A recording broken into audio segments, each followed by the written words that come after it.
Sometimes the first signs of a changing economy are not found in the headlines or the stock market. They are found in the small choices people make every day.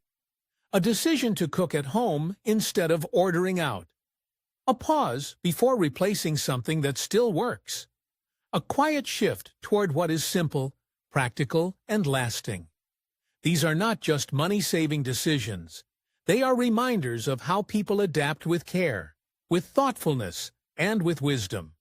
Especially for those who have lived through financial challenges before, these changes feel familiar. They come not from fear, but from experience, from knowing that hard times come and go, but the way we respond to them says a lot about who we are. In this video, we will explore 11 everyday changes that often appear when the economy starts to slow down. Some of these changes may be things you are already doing without even thinking about it. Others may help you reflect on how to live a little more simply, without losing the things that matter most. This is not a list of complaints or worries. It is a reflection on how people, especially those with years of life behind them, choose to live with dignity and intention, no matter what is happening in the world. Because in the end, wisdom is not just what we know. It is how we use what we know to care for ourselves, our families, and our communities. Let us begin. 1. Holding on to small joys. When money becomes tight, most people stop spending on large luxuries, but many still make space for one or two small things that bring comfort. These are not extravagant purchases. They are little joys. A familiar tea, a simple craft supply, a second-hand novel, or even a $5 tube of lipstick. These things might seem minor, but they provide a sense of calm and normalcy during uncertain times. Choosing to hold on to these small comforts is not about waste. It is about preserving a sense of self. In a world that can feel unstable, a small routine or ritual, like putting on a favorite scent or lighting a candle in the evening, can be grounding. It tells the body and the heart, I still matter. My peace still matters. Many people who have lived through previous recessions remember doing the same thing. They gave up bigger outings or delayed home projects, but they kept one gentle habit just for themselves. Sometimes it was reading, sometimes gardening, sometimes a weekly call with a friend. The item or activity might be small, but the message behind it is large. Letting ourselves feel good in small ways does not go against financial caution. It supports it. When we protect our peace, we are more resilient, and in difficult seasons, that is not just helpful. It is essential to choosing clothes that last. During a recession, it is common for people to step back from shopping for clothing. But the shift is not just about buying fewer items. It is also about how people think about what they already own. They begin to see value in comfort, durability, and timelessness over style or trend. For many women over 50 or 60 years old, this is already a familiar mindset. Over the years, you learn what fits, what holds up, and what no longer needs replacing. That old cardigan you reach for every fall, or those shoes you have repaired more than once, they are part of a quiet wardrobe that works, no matter what the economy is doing. Clothing becomes less about image and more about use. People often rediscover the satisfaction of wearing something well-loved. They also begin to repair rather than replace. A simple needle and thread can extend the life of a good blouse or pair of slacks. Even polishing old shoes or brushing off a winter coat feels different when you are being intentional. In hard times, dressing becomes less about what others see and more about how you feel. The priority shifts from fashion to function. And instead of chasing trends, people start asking, what do I truly need? What already serves me well? These questions are not just practical. They are wise, and they lead to habits that often stay long after the recession ends. 3. Letting go of hair dye and embracing natural beauty. One of the first expenses people let go of in a recession is frequent hair appointments. Salons can be costly, especially for those who maintain color treatments, every 4 to 6 weeks. Over time, that adds up to hundreds or even thousands of dollars a year. When times are tough, that spending begins to feel less necessary. Many women, especially those in their 60s or older, find themselves rethinking why they color their hair at all. What once felt like a routine becomes a question. Am I doing this for myself or out of habit? And little by little, more people are choosing to let the gray grow in. This decision is not about giving up. It is about making peace with what is natural. Gray hair is not something to hide. It is a sign of life, of experience, of having made it through. And with the right care and cut, it can look just as elegant as any shade from a bottle. For some, going natural might start as a financial decision. But many report that it brings emotional freedom as well. No more constant touch-ups. No more damage from chemicals. No more pressure to look younger than you are. Instead, there is a new kind of pride. One based on acceptance, simplicity, and self-respect. Letting go of hair dye can feel like a big change. But for many it becomes one of the most freeing choices they make for cooking more, ordering less. One of the most noticeable changes during a recession is how people eat. Dining out, once seen as a treat or a convenience, starts to feel like an expense that adds up too quickly. The cost of delivery fees, tips, and restaurant prices can easily turn a simple dinner into a $30 event. When people begin to tighten their budgets, takeout and restaurant meals are among the first things to go. In place of that, more home kitchens come alive. People begin cooking more meals from scratch. They return to familiar recipes or learn new ones that stretch ingredients further. Soups, casseroles, slow cooker meals, and freezer-friendly dishes become staples again. There is a renewed focus on planning ahead, using what is already in the pantry, and making meals that can last more than one night. For older adults, this is often a return to what they already know well. Many grew up in homes where food was made at home, shared, and often saved for later. During lean times, that wisdom becomes valuable once again. You do not need to eat less, you just eat smarter. Cooking at home also offers a sense of control. You know what is in your food. You can choose how much to make, and for many, it becomes more than just a money-saving habit. It becomes an act of care for yourself, for your health, and for those you cook for. When you choose to step back from takeout, you are not just spending less. You are taking back something important, the rhythm of your home and the nourishment of your body. 5. Traveling less, exploring closer to home. When the economy slows down, one of the first things people pause is travel. Flights, cruises, hotels, and long-distance road trips start to feel like luxuries rather than necessities. It is not just about the upfront cost, it is about all the smaller expenses that come with it. Gas, meals out, parking, tips, and more. Over time, those numbers add up, and what once felt easy now seems out of reach. But just because people travel less does not mean they lose their sense of adventure. Many begin to explore what is nearby. They take drives along country roads, stop at a local farm stand, or visit a state park they have passed 100 times but never stopped to see.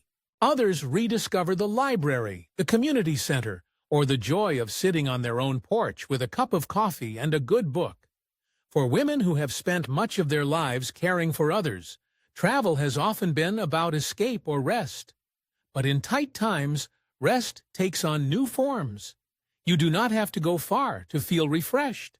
Even a walk through a familiar neighborhood can feel like a new experience if you slow down and notice the world around you. Some call these slow adventures. No itinerary, no crowds, just time, presence, and the freedom to go nowhere in particular. These small outings often bring more peace than a packed trip ever could. You return not with souvenirs, but with stories, fresh air in your lungs, and the deep satisfaction of having lived fully in the moment, even just a few miles from home. 6. Delaying big purchases. fixing what we have. One of the clearest signs that people are adjusting to economic pressure is the decision to delay or avoid big purchases. A new washing machine, refrigerator, television, or even furniture might move from the want list to the wait list. The truth is, if something still works, even if it is old or a little noisy, many decide it is good enough for now. This way of thinking is not new. It comes from generations of lived experience. Many women over 60 grew up in homes where the first instinct was to fix what was broken, not toss it out. Sewing up a small tear in the cushion, gluing a loose table leg, replacing the cord on a lamp. These were normal parts of life, and now those habits are returning, not because people are being forced to live with less, but because they are choosing to make the most of what they already have. There is a quiet satisfaction in repairing something instead of replacing it. It feels empowering. It reminds you that you are capable and resourceful, and sometimes it even becomes meaningful. That old chair might not match the newest styles, but it holds memories. That hand-me-down dresser may have nicks and scratches, but it has served your family for years. In a world that often pushes newer is better, choosing to care for what you already own is a quiet act of rebellion and of wisdom. It says, I do not need more to be content. I need to appreciate what I already have. 7. Downsizing gifts and celebrations. Celebrations often carry the weight of expectation. Gifts, decorations, meals out, and sometimes even travel. But during a recession, those expectations begin to shift. People start to ask, what truly makes a celebration meaningful? And more often than not, the answer is not about money. Instead of expensive, store-bought presents, many choose to give something from the heart. A homemade pie, a handwritten letter, or a framed photo filled with memories. Instead of dining out at a restaurant, families gather in kitchens to cook together. Instead of wrapping dozens of gifts, they might play games, sing songs, or simply sit together and talk. These changes are not signs of lack. They are signs of presence. When people stop trying to impress and start trying to connect, the whole tone of a celebration changes. It becomes warmer, slower, more personal. For older adults, especially women who often carry the emotional work of the holidays, this shift can be a relief. There is no longer pressure to outdo the previous year. There is no shame in saying, let us keep it simple this time. In fact, that simplicity often brings more joy. The most remembered gifts are rarely the most expensive. They are the ones that carry meaning. A song sung by a grandchild, a quilt stitched with care, a story told at the table that makes everyone laugh. These are the treasures that do not fade with time, and they cost little or nothing to give. 8. Spending more time at home and making it cozy. When going out feels costly or overwhelming, home starts to take on new meaning. It becomes more than just a place to sleep. It becomes the center of life again. And for many, that return to the home is not a burden. It is a blessing. People begin to look at their spaces differently. They move furniture around to freshen up a room without spending a dime. They pull out old blankets, light a candle, and make a quiet corner for reading or resting. Some return to hobbies they once loved, knitting, scrapbooking, baking. Others finally go through old boxes, sort through family photos, or organize the recipe cards passed down through generations. Making home cozy is not about perfection. It is about comfort. It is about feeling safe, grounded, and at peace. For older adults, many of whom have spent years making homes for others, this shift is often deeply satisfying. It is a chance to care for themselves in the same way they once cared for their families. Even something as simple as brewing a pot of tea, turning on soft music, and sitting down with a favorite book becomes an act of restoration. And in the process, people often realize they do not miss the noise or the rush of the outside world as much as they thought they would. During a recession, staying home may be a necessity, but making it feel warm, lived in, and loved, that is a choice. A wise one, a healing one. 9. Helping more, even with less. One of the most beautiful things that happens during hard times is the way people come together. Even when money is tight, generosity does not disappear. In fact, it often grows stronger. Neighbors help neighbors. Friends share meals. Families come together not to spend more, but to support each other in ways that money cannot measure. This kind of quiet generosity may not make the news, but it changes lives. Someone might drop off a pot of soup without saying a word. A church group might organize clothing swaps or food drives. A woman may offer to babysit her neighbor's grandchildren while the mother picks up an extra shift. These moments are built not on wealth, but on community. Many older adults, especially women, have spent decades giving, raising children, caring for parents, cooking for friends, showing up when someone was in need. During a recession, these skills and instincts come back in powerful ways. It might be something as simple as teaching someone how to hem a pair of pants, or sharing a favorite recipe that feeds 6 people for under $10. But in those small acts, there is something sacred. Helping during hard times is not about having a full wallet. It is about having a full heart. And when you have lived long enough, you know that what people remember is not what you gave them, but how you made them feel. Heard, seen, supported. Even if you are on a fixed income, there are many ways to be generous. Share your time. Share your wisdom. Share what you can, when you can. Sometimes a conversation on the porch is worth more than any gift. And sometimes letting someone help you gives them the gift of feeling useful. Generosity is not about how much you give. It is about giving with intention, with warmth, with love. And that is something no recession can take away. 10. Planning for the inevitable. It is not an easy thing to talk about, but one of the most responsible and compassionate steps people take during times of financial uncertainty is preparing for the end of life. When money is tight, families begin to look more closely at the costs involved in funerals, burials, and other arrangements. And for many, those numbers are a wake-up call. A traditional funeral with a casket, viewing, burial plot, and headstone can easily cost over $10,000 for families who are already managing bills, healthcare costs, and limited incomes. That burden can feel impossible.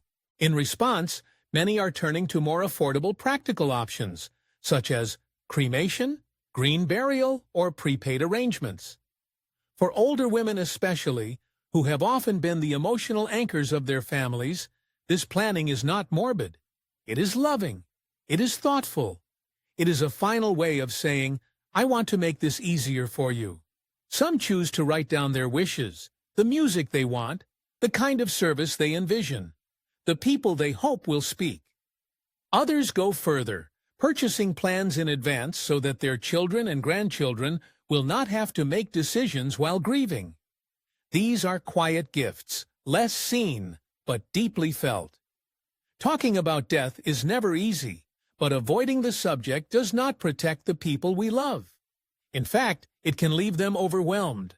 Planning ahead is not giving up. It is giving peace.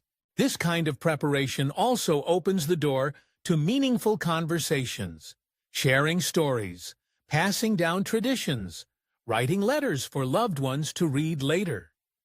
It reminds everyone that our legacy is not in what we leave behind financially, but in the love and thought we share before we go. Recession or not, the truth is the same. We all leave someday, but how we prepare for that moment says a great deal about how we lived, with care, with wisdom, with grace. 11. Reconnecting with what matters. In the quiet moments of a recession, when spending slows and routines change, something unexpected happens. People begin to look around and notice what is still here, what has always been here, what never depended on a paycheck or a credit card. They notice the way sunlight comes through the kitchen window, the way their old dog still greets them like it is the best day ever. They notice that their daughter still calls every Sunday, and their neighbor still waves from across the street. These are the things that hold steady, even when everything else feels uncertain.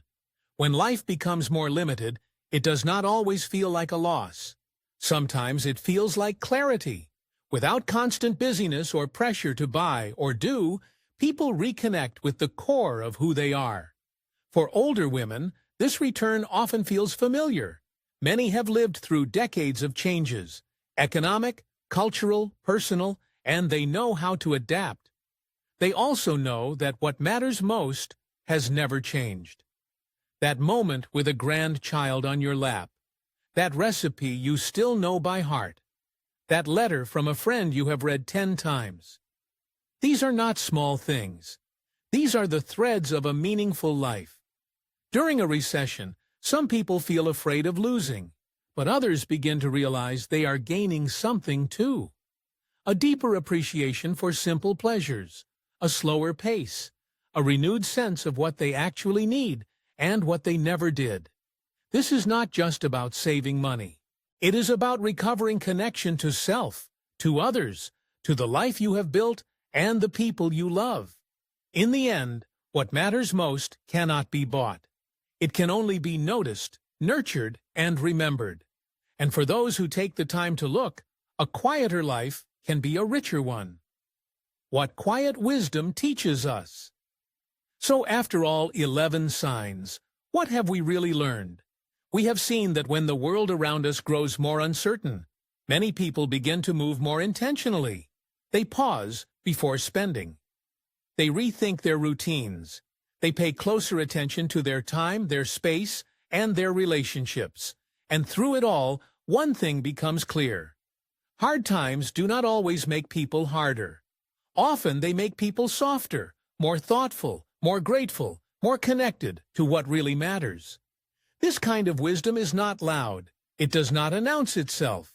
It shows up in the small things, choosing to mend instead of buy, making soup instead of ordering out, sitting with a neighbor instead of scrolling past. These are the quiet, steady choices that hold families together, that keep homes warm, that remind us we are still in control of how we live, even when the economy is not. For those of us who have lived through many seasons, through high times and hard times, this kind of clarity is not new. We know that things pass, that strength is not about having more, but needing less. That joy is not found in what we purchase, but in what we pay attention to. So if you are finding yourself in a slower season, or if you are making changes to adjust with care, know that you are not alone. You are not falling behind. In many ways, you are walking ahead with a steadier step, a fuller heart, and a deeper sense of what truly matters. Thank you for spending this time with me. If something in this video spoke to you, I would love to hear about it. Feel free to share your thoughts, your stories, or even your own quiet signs of wisdom in the comments. You never know who you might encourage just by sharing your experience. Until next time, take care of yourself. Take care of those around you. And remember, living wisely is not about having it all. It is about recognizing how much you already have.